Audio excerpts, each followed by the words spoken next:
दोस्तों, एक जमाना था जब हमारे किसान भाइयों को खेती बाड़ी करने के लिए ना जाने कितने पापड़ बेलने पड़ते थे और अपने सारे कृषि कार्य बैलों के सहारे वो किया करते थे। हालांकि जैसे तैसे हफ्तों भर का ये काम आज आधुनिक समय में ट्रैक्टर की बदौलत कुछ ही घंटों में पूरा हो जाता है। जी हाँ दोस्तों, हर किसान के सुख दुख का वही साथी जिसके बिना आज के समय में खेती करना मुश्किल ही नहीं नामुमकिन है। लेकिन क्या आपने कभी सोचा है आखिर ये ट्रैक्टर बनाया कैसे जाता है, या फिर कितनी तरह के पुर्जों के बाद ये तैयार होता है? अगर नहीं तो आज की हमारी इस वीडियो में हम आपको ट्रैक्टर मेकिंग की पूरी A to Z कहानी डिटेल में बताने वाले हैं। बस बने रहिए वीडियो के अंत तक हमारे साथ। और अगर आप हमारे चैनल पर नए हैं या आपने अभी तक चैनल को सब्सक्राइब नहीं किया है तो इसे सब्सक्राइब करना और बेल आइकन दबाना बिल्कुल ना भूलें। Factified. Facts on your face. दोस्तों, किसान के लिए ट्रैक्टर उतना ही खास है जितना आज के समय में मल्टीनेशनल कंपनी में काम कर रहे एम्प्लॉयज के लिए कंप्यूटर सिस्टम। हालांकि देश में किसानों की भयानक स्थिति के चलते इनमें से कुछ ही ऐसे खुशकिस्मत होते हैं जिनके पास खुद का अपना ट्रैक्टर होता है, और किसी किसी गाँव में तो एक अकेले ट्रैक्टर से सबका काम चल जाता है।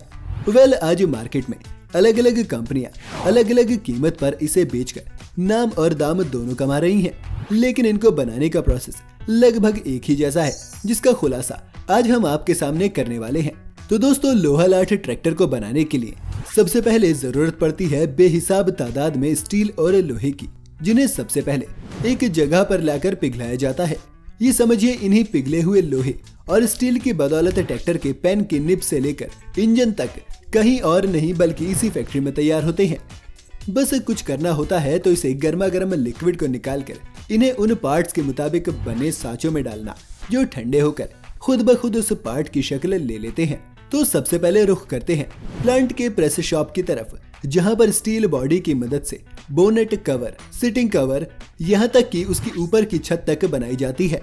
बस यहाँ स्टील की शीट को मशीन के अंदर रखना होता है और वो उसे प्रेस करके कुछ इस तरह से शेप दे देती है, जो आगे चलकर ट्रैक्टर में हमारे बैठने का सहारा बनेंगे।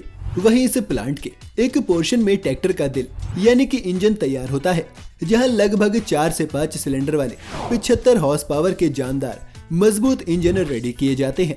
इस सेक्शन में पहुंचते ही आपको सबसे पहले ऑटोमेटिक CNC मशीन दिखाई देगी, जो कुछ इस तरह से इंजन को आकार देने में बेहद बिजी होती है। आपको बता दें, ये मशीन फुली ऑटोमेटिक होती है। तो भाइयों, इससे गलती होने की गुंजाइश आप इसी पर छोड़ दीजिए। कुछ ही समय में CNC मशीन झट से इंजन के लिए फ्रेम डिजाइन कर देती है और एक वर्कर उसे वर्किंग मशीन के नीचे ले जाकर उसकी धुलाई करता है, ताकि आकार लेते वक्त फ्रेम में लगा किसी भी तरह का मेटल निकल जाए। मिलिंग, बोरिंग और गन ड्राइंग जैसी सारी प्रक्रिया खत्म होने के बाद इनके अंदर लगे पुर्जों की असेंबली के लिए इन्हें आगे के सेक्शन की तरफ डिस्पैच कर दिया जाता है।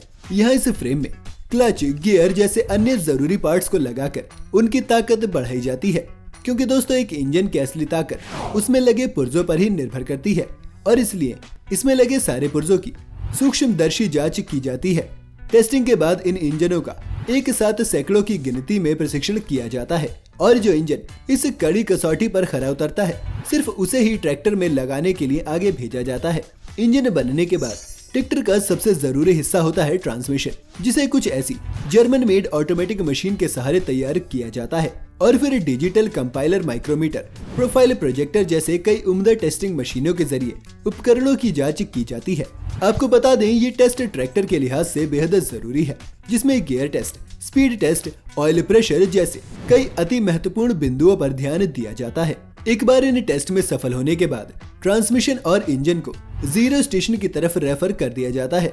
दोस्तों, ये फैक्ट्री एक ऐसी जगह होती है जहां ट्रैक्टर के डिफरेंट पार्ट्स आकर मिलते हैं और उन्हें जोड़ा जाता है, या फिर यूं कहें कि दोस्तों ट्रैक्टर का असली जन्म इसी जगह पर होता है। यहाँ पर वर्कर्स का काम इंजन और ट्रांसमिशन को जोड़ना होता है, और इसे जॉइंट के अच्छे से जुड़ने के बाद इसमें लगे गियर बॉक्स में गियर ऑयल डाला जाता है, और फिर इसकी गियर स्मूथनेस टेस्टिंग होती है।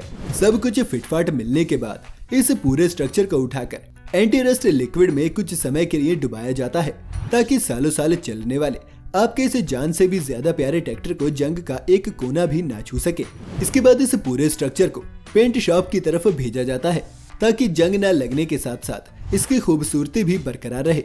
फैक्ट्री के इस सेक्शन में आपको ना ले जाने के लिए क्षमा चाहते हैं, क्योंकि दोस्तों यहाँ बेहद हाई टेम्परेचर में रंगों की लिपापोती होती है जो शायद हमारे कैमरे के लेंस की ऐसी तैसी कर सकती है। इसके अलावा इन स्ट्रक्चर्स के साथ साथ ट्रैक्टर के बाकी हिस्सों को भी इस पीएलसी टेक्निक से रंग कर उनकी असेंबली शुरू की जाती है। ऐसे में सबसे पहले इनकी वायरिंग की जाती है, साथ ही हैंड ब्रेक, नॉर्मल ब्रेक और गियर सॉफ्ट जैसे अन्य छोटे पार्ट्स बाहर से लगाए जाते हैं। अब दोस्तों बिना स्टार्टर मोटर के ट्रैक्टर स्टार्ट होने से रहा, तो इसलिए उसमें ये भी अटैच कर दिया जाता है। साथ ही साथ फसल काटने वाली डिवाइस को लगाने के लिए यूज किए जाने वाला हाइड्रोलिक लिफ्ट भी लगा दिया जाता है। अब दोस्तों दोनों साइड के पहियों के लिए एक्सल की बारी आती है और उसके ऊपर स्टीयरिंग लगाने के लिए एक रॉड लगाई जाएगी। वेल कुछ होने के बाद सभी पार्ट्स के कोने कोने तक ऑयलिंग और ग्रीसिंग की जाती है।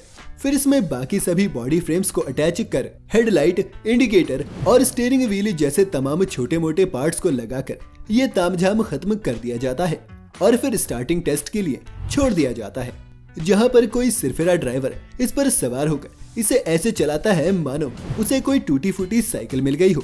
एक बार सारे गियर, ब्रेक और स्पीड टेस्ट होने के बाद अगर ये उनकी उम्मीदों पर खरा उतरता है तो इसे किसान का सबसे सच्चा साथी बनने के लिए मार्केट में उतार दिया जाता है। तो दोस्तों आज के लिए सिर्फ इतना ही। अगर आपके घर में भी ट्रैक्टर है तो कमेंट सेक्शन में जरूर बताएं। साथ ही अगर आपको हमारी वीडियो पसंद आई हो तो इसे लाइक और शेयर जरूर करें। अगर आप चैनल पर नए हैं या आपने अभी तक चैनल को सब्सक्राइब नहीं किया है तो जाते जाते चैनल को सब्सक्राइब करना और बेल आइकन दबाना बिल्कुल ना भूलें।